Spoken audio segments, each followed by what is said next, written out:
40º livro da Bíblia. Primeiro evangelho no Novo Testamento, evangelho do Senhor Jesus, conforme escreveu Mateus. 39 livros do Antigo Testamento, 27 do Novo. Por isso que o 40º livro da Bíblia, na sequência da contagem dos livros. Mateus, escrevendo o evangelho do Senhor Jesus, capítulo de número 28, do versículo 18 ao versículo de número 20. A leitura que nós faremos será na versão Almeida Revista e Corrigida, e ela diz o seguinte: chegando-se Jesus, falou-lhes dizendo: é-me dado todo o poder no céu e na terra. Portanto, ide, ensinai todas as nações, ou em outra versão, fazei discípulos de todas as nações, batizando-as em nome do Pai, e do Filho, e do Espírito Santo. Versículo 20: ensinando-as a guardar todas as coisas que eu vos tenho mandado. E eis que eu estou convosco todos os dias, até a consumação dos séculos. Amém. Feche seus olhos, vamos juntos orar mais uma vez. Pai, obrigado pela oportunidade honrosa, pelo privilégio que o Senhor nos concede nesta noite de estarmos em Tua casa. Primeiro dia da semana, primeiro domingo do mês de fevereiro, e já muito profetizado que será um mês extraordinário, de um ano excepcional e sobrenatural em nossas vidas. Um dos lemas, para aqueles que ainda não viram o que está escrito em nossas artes da igreja, é avançando para o extraordinário de Deus. E é isso que queremos colher no ano de 2025 para as nossas vidas e para as nossas famílias. Neste momento eu suplico a Tua gloriosa instrução e inspiração para que possamos ouvir a Tua palavra. Fala com todos nós, é o que nós te pedimos em nome de Jesus. Amém, amém e amém. Um certo cidadão, um certo irmão, ele resolveu mandar um e-mail para o pastor da igreja que ele frequentava. Ele disse: pastor, eu estou muito desmotivado, eu estou bastante frustrado. Talvez você já tenha ouvido essa história, essa ilustração. Pastor, eu estou muito desmotivado, desanimado, porque eu frequento esta igreja há 30 anos. E eu devo ter, no decurso desses 30 anos, ouvido em torno de 3.000 sermões. E eu me lembro de pouquíssimos deles. Então eu acho que eu estou perdendo meu tempo. E o senhor, como pastor da igreja, também está perdendo o seu tempo. Porque se eu durante 30 anos ouvi 3.000 mensagens, e eu lembro de poucas delas, que tipo de benefícios eu estou recebendo na minha vida? O pastor daquela igreja responde a ele dizendo que: caro irmão, estou casado com a minha esposa há 30 anos. E ela deve ter feito em torno de umas 3.000 refeições para mim e para meus filhos. Eu não me lembro de todas elas, mas eu garanto que mesmo daquelas que eu não lembrei, mesmo daquele cardápio que eu, mesmo fazendo força, eu não lembro, foram eles que me sustentaram até aqui e a meus filhos. Foram eles que nos mantiveram de pé com forças e energia. Então, meu querido, você não está perdendo o seu tempo. Você chegou aqui, até aqui depois de 30 anos, porque Deus tem sustentado a sua vida até aqui. O tema da mensagem desta noite é a igreja que eu quero ter. Atualmente, queridos, nos nossos dias, existe uma variedade incontável de igrejas, de denominações. Se por um lado, meu amigo pastor Samuel Fontana, isso é bom, maravilhoso, porque existem vários tipos de pessoas, nas suas particularidades, nas suas individualidades, meu amigo pastor André Luiz, nas suas singularidades.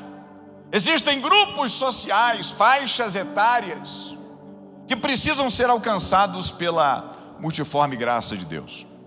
Isso está em 1 de Pedro, capítulo 4, versículo 10. Entretanto, isso pode ser confuso, e para alguns incautos, desinformados, descuidados, isso pode ser até perigoso, pois Como é que é possível saber qual igreja está correta? Há alguns anos, quando alguma pessoa ela se convertia a Cristo, nós a orientávamos dizendo o seguinte, eu já falei isso aqui e volto a dizer. Nós orientávamos a pessoa da seguinte forma: procure uma igreja mais próxima de sua casa. Só que dada a atualidade, o avanço, o desarranjo, desvio doutrinário, teológico, de muitos lugares que se chamam igrejas, eu não quero aqui tecer comentário sobre A, B, C ou Z, a orientação não é mais essa, para procurar uma igreja mais próxima de sua casa, mas procure uma igreja mais próxima da sua Bíblia. A igreja local ela deve ser um lugar seguro para os cristãos e para os não cristãos, que é um lugar onde as pessoas vêm para virem e para ouvirem as boas novas do Evangelho, para provarem e para verem que o Senhor é bom. Que no meio de um deserto, queridos, eu trabalho na esplanada, eu trabalho em um órgão federal, eu trabalho em uma das Forças Armadas, e no meio do expediente, pastora Rosário, fracionando dois expedientes, o expediente da manhã e o expediente da tarde, que por vezes são demandas e mais demandas que nos surgem, Deus nos proporciona um oásis no meio do deserto existencial, meu amigo e irmão Edivan Santos. A gente faz um culto após o almoço, e isso nos dá um up, a gente se sente motivado, a gente se sente impulsionado a continuar trabalhando, porque nós sentimos a presença de Deus. E também aqui não é diferente, você vem para ouvir algo, não que massageie o seu ego. O Evangelho não é assim, queridos. O Evangelho não é para trazer conforto. Perdoe-me se você não me entender, mas eu vou fazer você compreender. O Evangelho não é para trazer conforto, mas desconforto. A gente não precisa e não pode estar acomodado, mas incomodado. Por quê? Porque aqui a gente recebe puxão de orelha, aqui a gente recebe orientação, aqui a gente é confrontado, aqui a gente é estimulado, aqui a gente é provocado a mudar de vida em nome de Jesus. A igreja é um lugar para as pessoas provarem e verem que o Senhor é bom. A igreja é um lugar que ama e serve a comunidade. E a nossa igreja tem esse lema, uma igreja que ama servindo e serve amando e conectando pessoas a Jesus com amor e graça. O mundo está tão desprovido de amor e tão cheio de desgraça, que quando a gente apresenta amor e graça, as pessoas desconfiam. Mas o que eu tenho que dar em troca? Nada. Nós viemos aqui para plantar amor e para plantar graça na sua vida, no nome de Jesus. A gente precisa entender que a igreja ela deve ser um lugar de bênção, de paz, que ama, que serve a comunidade, que faz diferença onde ela está plantada, independente se as pessoas professam o cristianismo ou não. Há quem sonhe, querido, com uma igreja ideal, perfeita, onde tudo funcione sem nenhuma falha. Há, entretanto, quem descarte esse sonho por entender que a igreja ela não é perfeita. Essa é uma realidade. Eu gosto muito de dizer que a igreja é um projeto extraordinário de Deus. A igreja só tem um defeito, queridos: tem gente dentro. E onde tem gente tem problema, irmãos. E onde tem gente, tem diferenças. Mas o que nos une, o que nos transforma num corpo, é justamente as diferenças que nós temos. Gente que torce pelo Flamengo, como o William. Já falei você de novo, né, William? Gente que torce pelo Corinthians, oremos. Pelo Palmeiras, pelo Vasco.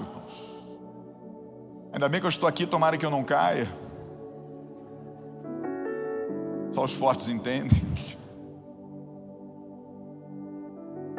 Gente que vem de todo canto do Brasil.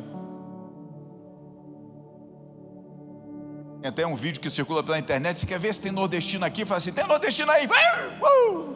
Aquela gritaria. Carioca chiando. interiorano de São Paulo, falando Porta Guarda, Pernilongo.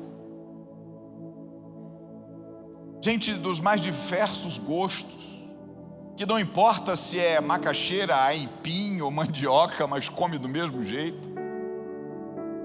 Gente diferente, gente de classes diferentes,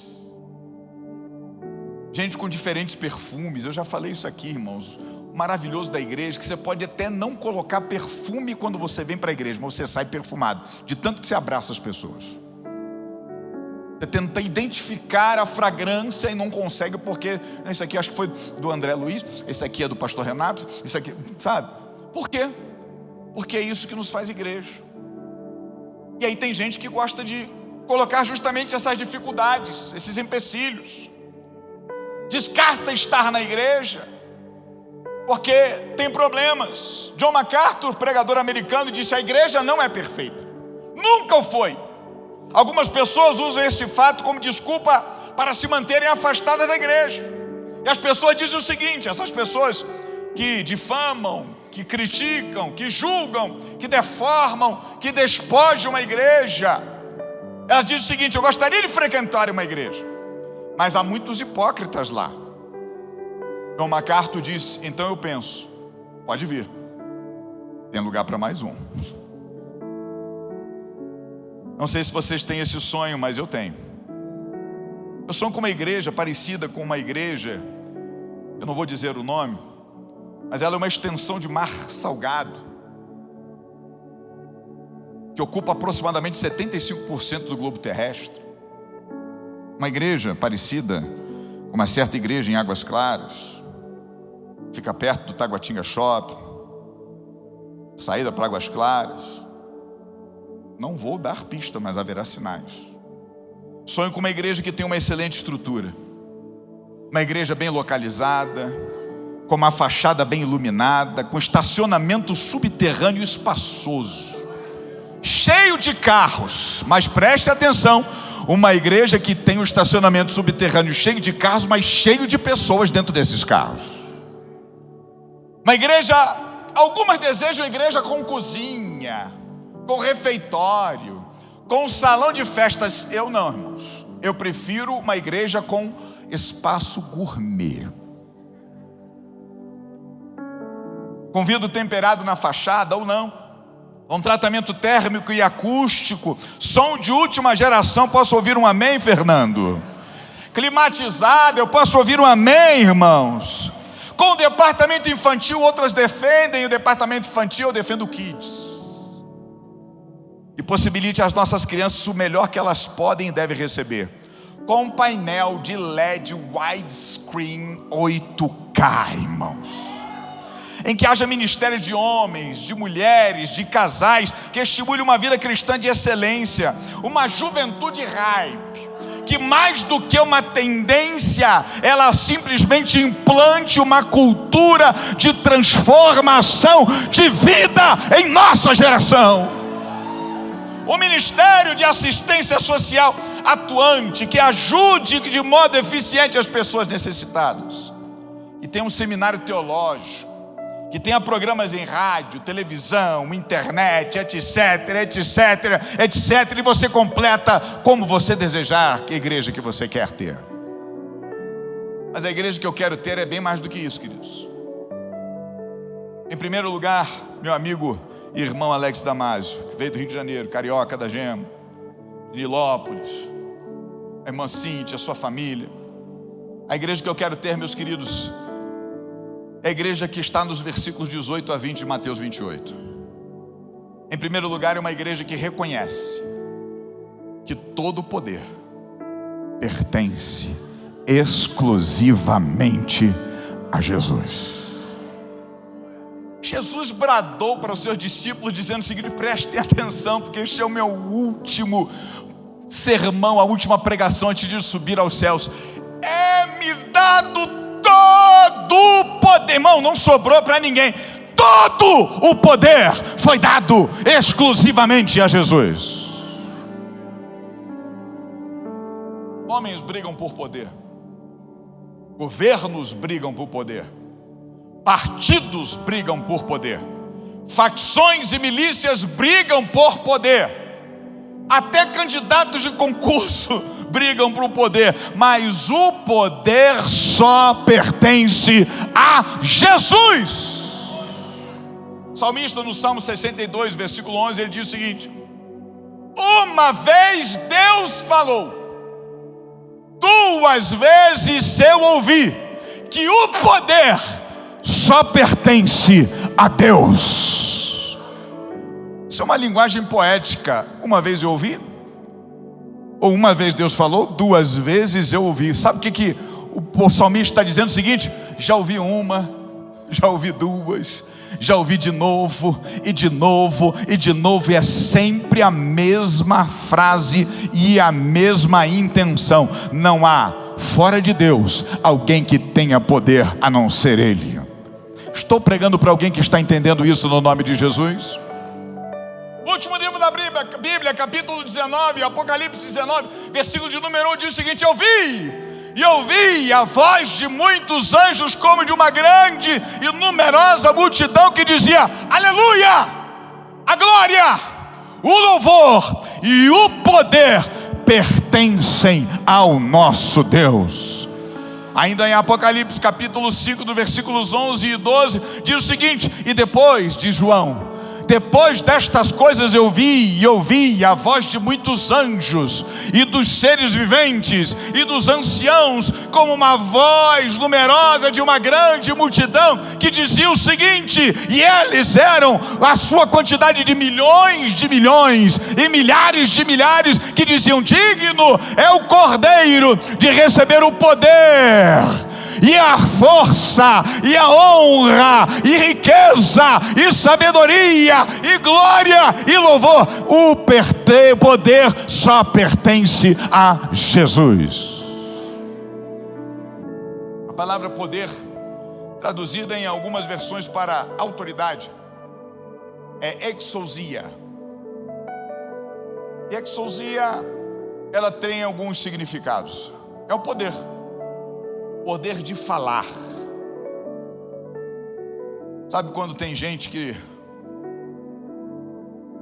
não tem nem o poder de falar, não pode falar? Você tem direito de ficar calado? E simplesmente se falar, você acaba perdendo esse direito? Em alguns filmes, em algumas abordagens policiais, tudo que você disser pode ser usado contra você. Mas o nosso Deus tem poder de falar, minha pastora. Ele fala porque tem boca, Ele fala porque tem voz, Ele fala porque tem poder, Ele fala porque tem autoridade, Ele tem poder de ter habilidade, Ele tem capacidade. God is able. Ele tem capacidade, Ele é capaz, Ele tem poder, Ele tem habilidade. Ele tem poder de ter licença, de ter permissão, de ter direito. Isso fala de privilégio. Quando Jesus diz: é-me dado, Ele está dizendo: eu agora tenho licença, eu agora tenho autoridade, eu agora tenho permissão, eu tenho direito, eu tenho privilégio. O poder pertence a Jesus. Poder de autoridade, poder de governar, poder de escolher fazer. Sabe quando você é inibido de não poder fazer nada? Quando você não tem forças, quando você não tem habilidade, quando você não tem licença, quando você não tem direito, quando você não tem permissão. Só que Jesus, Ele tem poder de escolher fazer, mas Ele tem poder de escolher quando fazer e como fazer. Esse é o poder que é dado a Ele. Isso fala de liberdade. Escute o que eu vou lhe dizer. Superman é um homem de aço. Ele tem olhos que lhe dão capacidade para ter visão de raio-x. Ele pode projetar raio laser. O Batman é o cavaleiro das trevas. Ele tem uma capa à prova de balas e um cinto de utilidades. Professor Charles Xavier, líder do X-Men, ele tem a capacidade de ler mentes, de induzir pensamentos. O He-Man, da época do pastor André, achou que ia se livrar, né? Ele puxa a sua espada com seu amigo gato guerreiro, e ele tem, pelos poderes do crânio cinzento. É isso que significa, irmão. Pelos poderes de Grayskull, pelos poderes do crânio cinzento, eu tenho a força. Mas poder,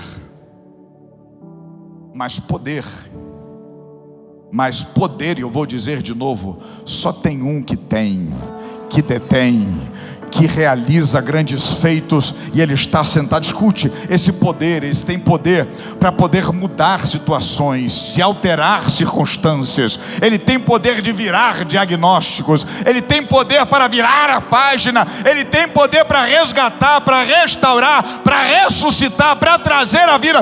Ele tem poder para transformar a tua vida, para alterar o teu destino. Ele tem poder.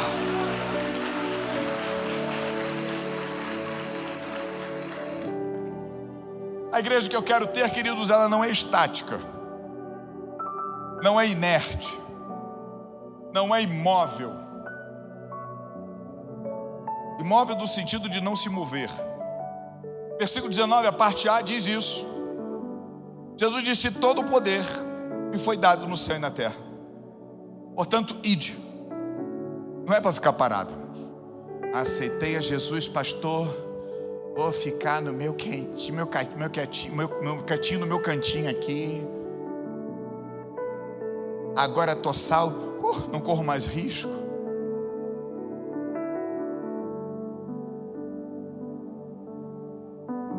Só que Jesus não te chamou para ser inerte, imóvel, parado.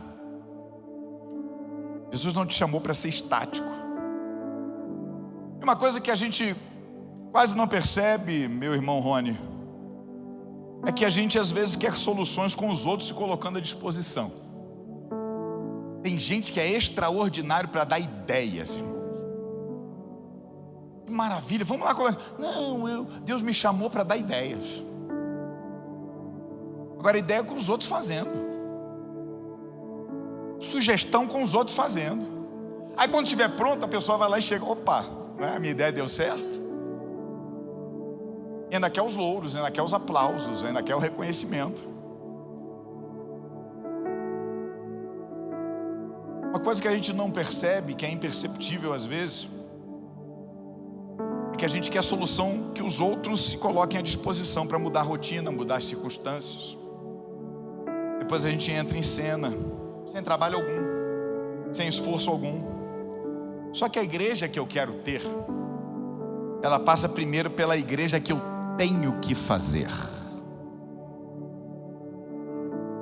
Um dos lemas da nossa igreja é: faça parte, mas faça a sua parte. É muito bom, querido, chegar quando vê tudo pronto, mas talvez você não veja como é que um culto como esse, as pessoas trabalham nos bastidores, sem que você veja, servindo a Jesus, para que você esteja sentado onde você está assistindo o culto. Uma cadeira confortável, uma iluminação bem apropriada, um som bem regulado. Você pensa que as coisas chegam automáticas aqui, já só ligar o interruptor, tudo funciona. Não. Ensaio, né, Jameson? Eles ensaiaram 3 minutos antes. Como é que a gente vai cantar que não sei das contas? Não, irmão. Pergunta para Áquila.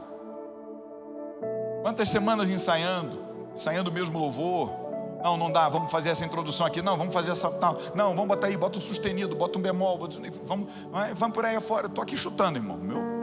Eu sou desafinado até para bater palma.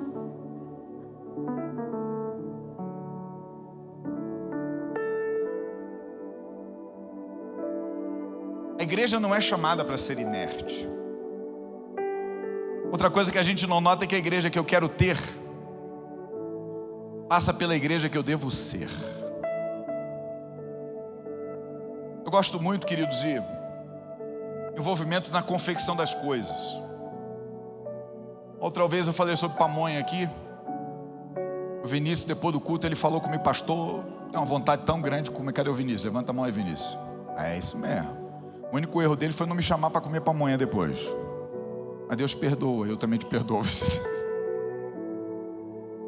Você já percebeu? Porque pamonha, tem gente que não, é uma relação de amor e ódio, né? Tem gente que gosta, tem gente que não gosta. Quando eu fui morar em Anápolis, irmãos, não tinha um PNR, próprio nacional residencial, para mim, que sou da aeronáutica, junto com a minha família, morarmos. Nós tivemos que alugar uma casa esperando. E a casa que eu aluguei foi justamente no centro da cidade de Anápolis, praticamente, do lado de uma pamonharia. Nunca tinha comido pamonha, irmão. Rio de Janeiro, carioca, acostumado a comer podrão, joelho. E isso, pastor, vocês são canibais? Não, irmão, joelho é um salgado que existe, só encontra no Rio de Janeiro, sabe? Aqueles ovos cozidos com anilina no botequim. Aí você falou: nossa, esse ovo aí é preto. Eu falei: não, é mosca. Rio de Janeiro é assim, irmão. Aquelas fritadas, irmãos. Se você tiver um nível de colesterol baixo, basta comer uma fritada, um omelete daquele ali, que o colesterol vai lá em cima, sua taxa de gordura fica nivelada. Eu nunca tinha comido pamonha. Eu aprendi a comer pamonha. Mas o melhor não é comer a pamonha só, é fazer a pamonha. Eu pastorei uma igreja em Anápolis que tinham duas irmãs, na época elas estavam lá, duas cozinheiras de mão cheia. Pastor, vamos comer, vamos fazer pamonha, vamos. Juntou a igreja toda, irmão. E não tem coisa espetáculo. Compra uma mão de milho e começa, como diz o Goiânia, a cascar o milho, irmão. Começa a cascar, a descascar. Para saber, tem uns macetes, irmãos. O milho, ele não pode ter o cabelo saindo com facilidade. Ele tem que estar meio grudado, porque aí você sabe que ele ainda não passou do ponto. Você tem que tirar com tudo. Você vai tirando, uns usam pregos, usam o outro faca, e vai tirando pela mão, e você vai tirando, vai cortando a parte das palhas. Não desperdiça as palhas, porque tem um segredo aí. Aí você tira a palha externa e a parte mais interna, pega a parte do meio e começa a fazer umas bolsinhas com a mão, para poder ser uma bolsinha para você colocar a massa. Mas aí não é, a coisa não aparece assim do nada. Você tem que ralar o milho, irmãos. E o ralar do milho é num lugar específico, com prego, com lixa. E você vai lixando, aquele caldo vai descendo. Você passa numa peneira, vai tirando a peneira, vai apertando com a mão, vai tirando as cascas, depois joga. E aí tem a coisa generosa, irmãos. Você pode comer pamonha de doce ou pamonha de sal, dependendo do seu gosto. Mas não pode faltar o bendito do queijo. Aleluia. Eu posso ouvir um amém? E para aqueles mais ousados, tem aquela linguicinha para fazer a pamonha moda. Eu posso ouvir um glória a Deus, quase falando em línguas estranhas, com aquele cheiro verde ao redor, irmão. Já estou sentindo o cheiro da pamonha pela fé, irmãos. Aleluia. Aí você amarra, você coloca os elásticos de cor diferente para diferenciar o que é a moda, o que é doce, o que é de sal. Bota na panela de pressão e deixa cozinhar. Irmãos, enquanto a feitura da pamonha acontece, as conversas, as orações, os testemunhos, as risadas, os causos, tudo vai acontecendo. Você vai chorando com o irmão, vai rindo com o outro, porque o melhor não está no destino, na coisa pronta, mas na viagem. Escute, o melhor não é chegar e ver a coisa pronta, é participar do processo.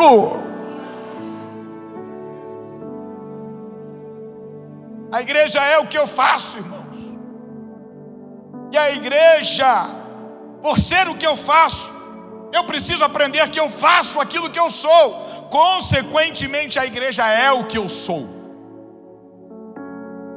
Escute, a igreja que eu devo ser não tem hora de culto, porque o culto não é uma cerimônia, é um estilo de vida. A igreja que eu devo ser cultua em todo o tempo, porque cultua com a vida, cultua vivendo. A igreja que eu devo ser não é de tijolos, não é de telhado. Ela é feita por mim e feita por você, ela é feita por nós.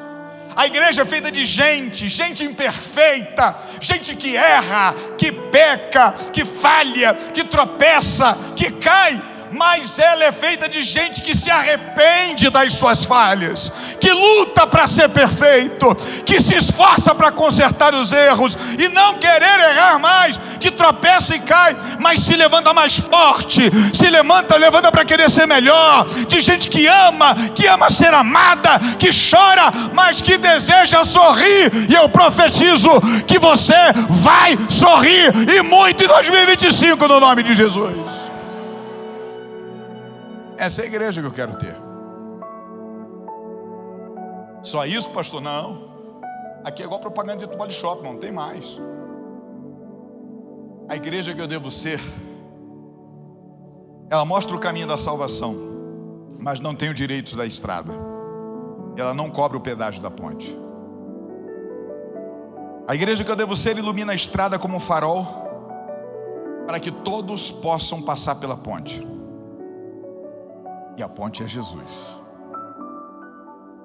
Na igreja que eu devo ser, todos somos igreja.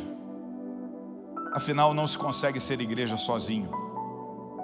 Não se consegue ser igreja sozinha. Você é corpo. Por isso que a gente diz: vem ser família com a gente. Não tem como ser família isolado.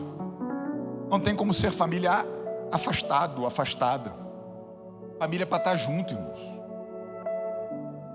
Pastor, mas nós temos umas certas diferenças. E daí?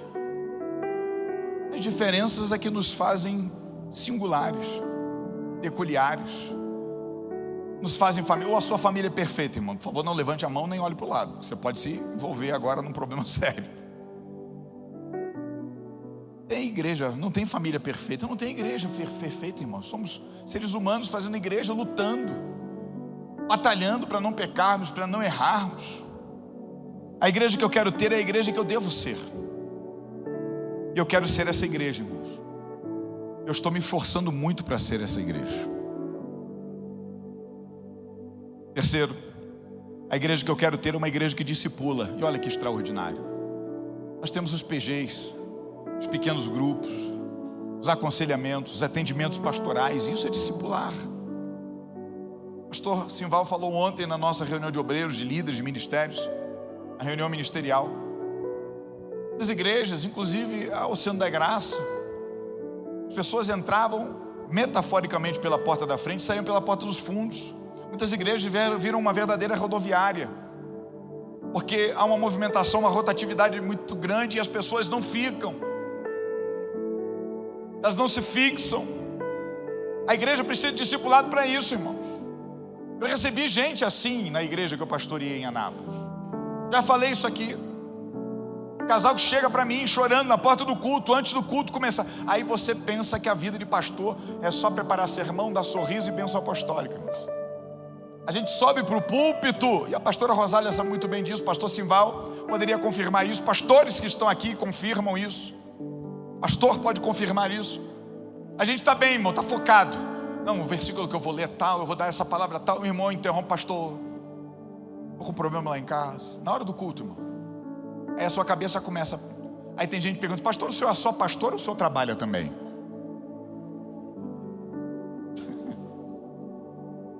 Como se pastor fosse glamour, irmão.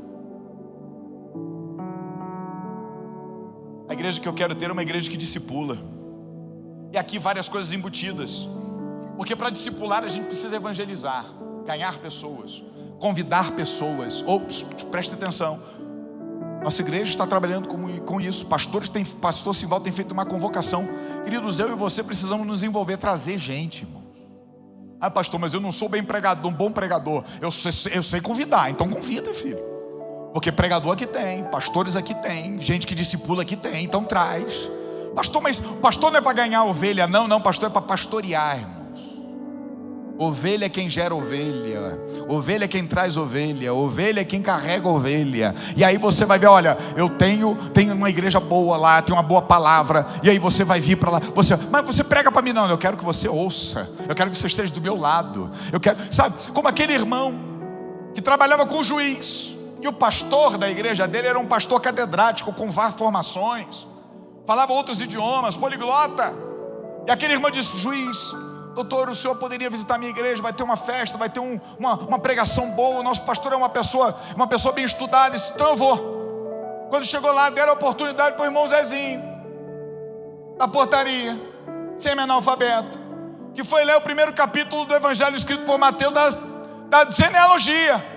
E Deus gerou Adão, que depois te gerou, e foi indo, e o irmão baixou a cabeça: e sangue de Jesus tem poder. O meu chefe, doutor, juiz de direito, estudado, viajado, fez pós-graduação em Harvard, Sorbonne, vai ouvir uma palavra dessa, nunca mais vai voltar na igreja. Quando o irmão Zezinho fez o apelo, quem quer aceitar Jesus, o primeiro a levantar foi o juiz, e foi à frente. O irmão disse: como assim? Como assim? E o juiz chegou lá na frente chorando, aceitou a Jesus. Depois ele foi falar com o irmão disse, o juiz falou assim: rapaz, que culto maravilhoso, que palavra boa. Ele disse: é? O senhor achou da palavra? Irmão, sabe por que eu aceitei a Jesus? Disse o juiz: eu sou juiz, estudei muito, sei muito de lei, das variações, dos acórdãos, das diretrizes, das determinações de constituição, mas eu não sei nada do que aquele homem estava falando. Ele soube falar e ler sobre a genealogia lá do início de todas as coisas até chegar a Jesus. Eu preciso ter esse conhecimento, e eu só consigo esse conhecimento abrindo meu coração para Jesus. Uma igreja que discipula, que evangeliza, que alista, que prepara, que envia, e é um ciclo contínuo e virtuoso, não é vicioso. Discipular é encorajar com bondade, é corrigir com amor, instruir com paciência. Dessa forma é que se desenvolve o melhor aprendizado, irmãos. Com amor, estendendo a mão, chamando, convidando, abraçando, conversando, tomando um café que eu estou devendo, já está 3 anos para o pastor Samuel, e agora o café está caro, é ele que vai pagar. Já confirmou ali, aleluia, já vou marcar aqui na agenda. Discipular não se trata apenas de transmitir conhecimento, mas nem de passar informações adiante. Discipular é uma vida sendo investida em outra vida, é uma existência, é o amor que existe em mim, transmitido para o outro, é a vida de Cristo sendo investida em você, sendo transferida a você e abraçando você. Isso é discipulado. Em quarto, eu já vou partindo para a finalização, deixa para o ministério de louvor se aproximar. Aleluia.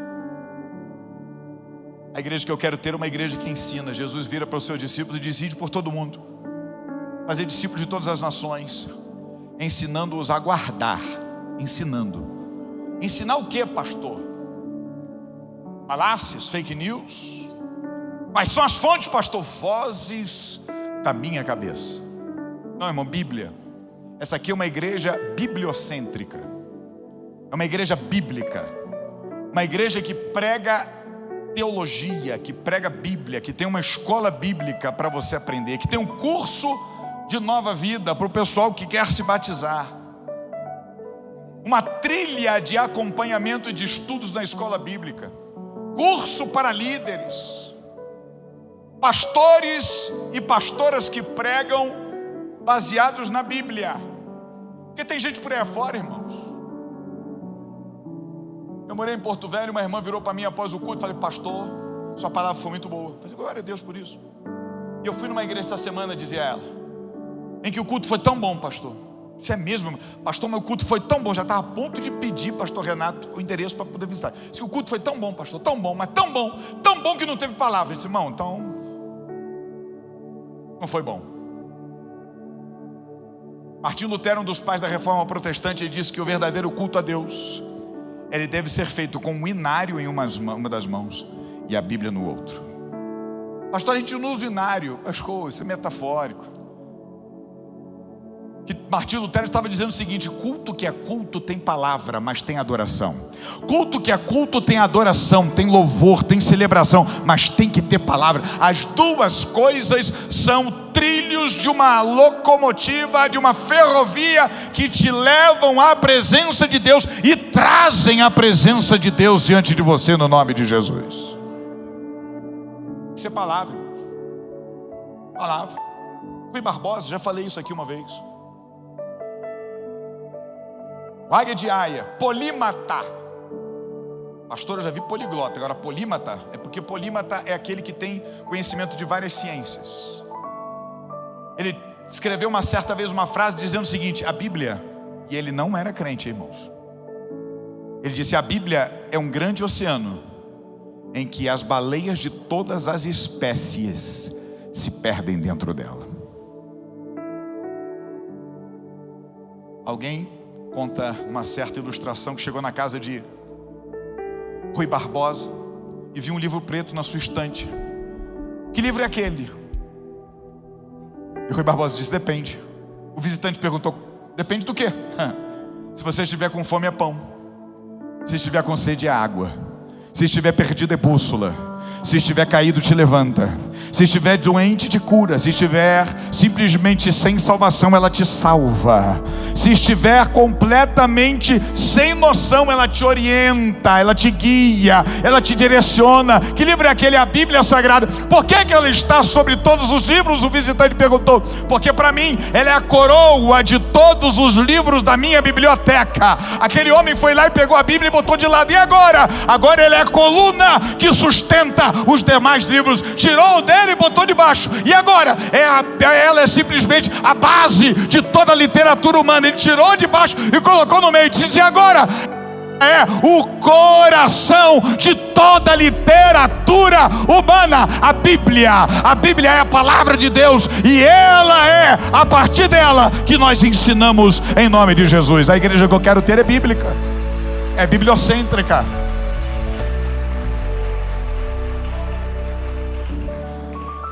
A igreja que eu quero ter é uma igreja que tem e sente a presença de Jesus. Pode se colocar em pé. No versículo de número 20, fechando esse texto, Jesus diz o seguinte: vocês devem ensinar esses discípulos a guardar todas as coisas que eu vos tenho orientado, que eu vos tenho ensinado, que eu vos tenho ordenado. E eis que estou convosco todos os dias. Eis que estou convosco todos os dias. Eis que estou convosco todos os dias, até a consumação dos séculos. Quantas vezes eu cheguei na igreja, irmãos, moído, cansado, desanimado, descabido, desorientado, doente, preocupado. Mas quando eu chego na igreja eu sinto a presença.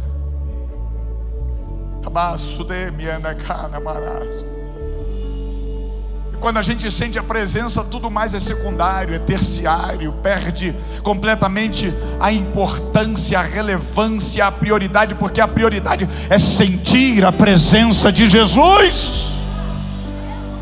Gente que chega aqui quebrado, desnorteado, desorientado, perdido, e sai daqui com um destino, com uma orientação, com capacitação, com crescimento, com restauração. E a presença faz isso. Mas escute, porque eu vou concluir essa mensagem. Para a gente ter e ser a pessoa, ou termos e sermos a igreja que queremos ter e ser, a gente precisa nascer de novo. O grande problema é que tem muita gente que quer aderir à igreja. Aí uma igreja bacana, uma igreja em águas claras, uma igreja num lugar nobre, com uma boa estrutura, climatizado, cadeira confortável, louvor bom, uma boa palavra, pessoas bonitas, pessoas sorridentes que me recebem bem. Estou bem aqui, gosto de frequentar, aderir à igreja. Estou seguindo nas redes sociais. Só que você precisa tomar uma decisão. Não é porque a gente está na igreja que a gente é cristão. Da mesma forma que estar em uma garagem não faz de você um carro. Estar em um lago, em um rio ou no mar não faz de você um peixe. Pastor, mas o meu pai é crente, minha mãe é crente, oraram por mim, eu sou filho de crente. Que bom, Mas Deus não tem netos. Deus não tem netos. Filho de crente não é neto de Deus. Você precisa ser filho de Deus. Deixa eu contar rapidamente, para a gente fechar isso. Antes, porém, deixa eu te passar algumas informações. Nascer de novo é o primeiro passo para se tornar cristão. É uma mudança que por vezes é radical. E radical, a gente pensa logo em bungee jump. A gente pensa logo em esquiar, né, montanhas lá nos Alpes.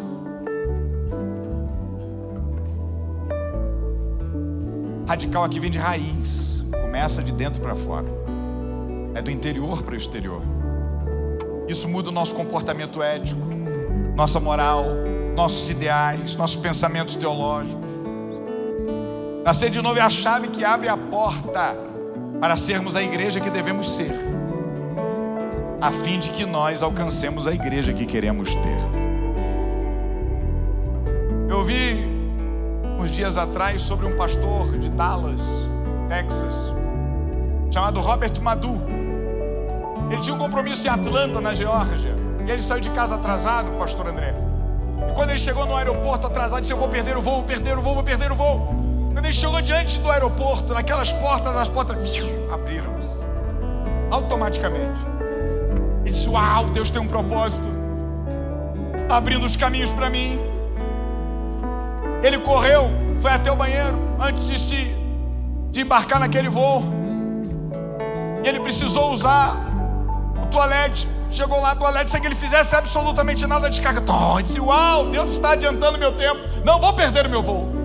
Chegou diante da pia e sem que ele fizesse absolutamente nada, ele só estendeu as mãos, o sabão desceu, a água desceu. Ele disse: uau, eu não vou me atrasar, Deus tem um propósito. E aí talvez você esteja pensando da mesma forma que eu: será que ele não sabe que todo aeroporto, ou pelo menos a maioria deles, as portas são automáticas, basta você se levantar do assento sanitário que ele dá descarga, basta estender a mão na pia que sai sabão. E o pastor Robert Madu continuou, disse: eu sei o que você está pensando. Todo aeroporto tem esse tipo de funcionalidade, só que elas estavam prontas, mas elas só funcionariam se eu me posicionasse. A salvação está diante de você nessa noite. A igreja que você quer ter está diante de você nessa noite. Mas para que você tenha a igreja que você quer ter, você precisa ser a igreja que você precisa ser. E para você ser a igreja que você precisa ser, para ter a igreja que você precisa ter, você precisa se posicionar diante de Deus. Vamos adorar o Senhor.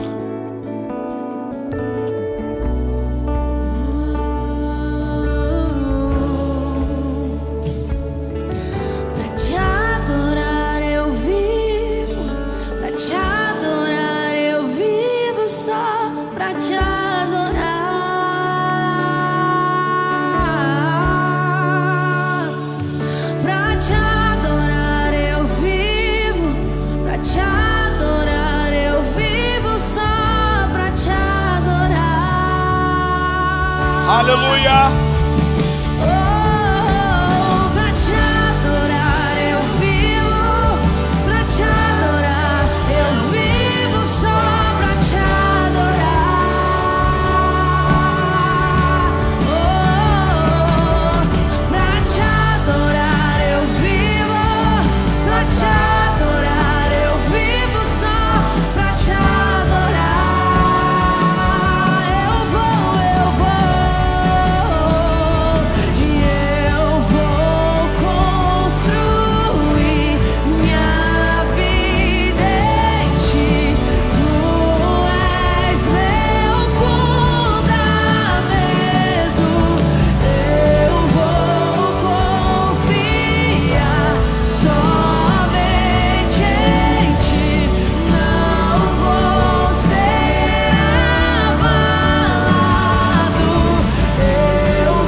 o Senhor pergunta nessa noite: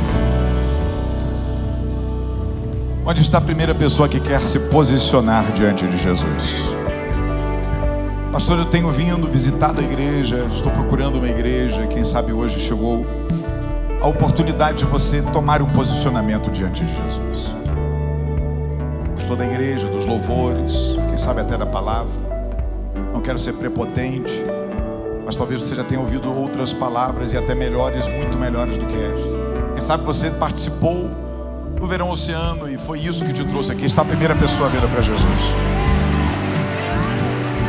Onde está a segunda pessoa para Jesus? Onde está a segunda pessoa para Jesus? Está vindo aqui. Onde está a terceira pessoa para Jesus? A terceira pessoa para Jesus, onde está? Você onde está? Você foi convidado, está como visitante aqui nesta noite, levantou a mão para receber o voucher. Um presente está esperando você depois do culto, mas eu quero te dizer, há um presente maior que é o de Jesus. Está vindo a terceira pessoa para Jesus. Onde está a quarta pessoa para Jesus? Dê-nos um sinal com a sua mão. Alguém que está nesta noite deseja aceitar a Jesus como seu único e suficiente Salvador. Uma pessoa que está afastada, uma pessoa que está esfriada na fé, mas ouviu essa mensagem, ouviu esta palavra e quer voltar para os braços do Pai. Onde está a quarta pessoa para Jesus? Nós já vamos encerrar, mas a oportunidade está franqueada a você, disponibilizada a você. Está vindo a quarta pessoa para Jesus. Aí está a quarta pessoa. Onde está a quinta pessoa para Jesus? Aleluia. Há uma quinta pessoa para Jesus que deseja entregar a sua vida para Jesus. Não quero falar as suas emoções, tocar nos seus sentimentos, mas você não veio aqui simplesmente porque não tinha nada para fazer. Você veio aqui porque o Espírito de Deus te trouxe aqui para ouvir essa mensagem. O Espírito de Deus te trouxe aqui para transformar o seu projeto na igreja que você quer ter, naquela que você precisa ser. Há mais alguém para Jesus nessa noite? Há 4 pessoas aqui na frente no nome de Jesus. Por favor, me digam os nomes. Qual é o nome dela, Luana? Luciana, Josinaldo, Kécia, Aquécia. Seu nome, meu amado? Montalvão, quase meu sobrenome. Somos primos, sou Mantovani. Olha, é Montalvânia. Olha aí, glória a Deus, é de Goiânia, de Goiás. Luciana, Josinaldo, Aquécia e Montalvão. Mineiro, ai. Bom demais, senhor.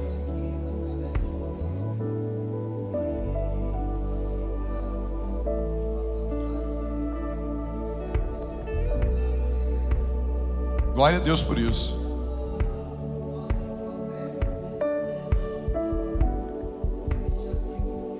Mais chegados que um irmão. Por favor, Aquécia, Montalvão, Deus te abençoe. Josinaldo, Luciana, olhem para mim e me respondam com sinceridade. É de livre e espontânea vontade que vocês desejam aceitar a Jesus como único e suficiente Salvador das suas vidas? Se é verdade, digam sim, amém. Estenda suas mãos para cá, vamos juntos orar. Eu gostaria que toda a igreja, junto com a Luciana, o Josinaldo, a Aquécia e o Montalvão, pudesse repetir essas palavras no nome de Jesus. Vamos juntos orar? Senhor Deus, perdoa os meus pecados, perdoa as minhas falhas, porque agora, nesta noite, eu abro o meu coração para Jesus fazer morada. Escreve o meu nome no livro da vida e me dá a alegria da salvação. Esteja comigo, como a tua promessa está escrita na palavra, todos os dias da minha vida, e não me abandone, porque eu não te abandonarei. Eu faço esta oração em nome de Jesus. Você pode aplaudir a Jesus? Luciano, Josinaldo, Aquécia, Montalvão, olhe para lá agora. Por favor, olhem para ali. Esta é a família que abraça vocês nesta noite, no nome de Jesus. Pastor André Luiz.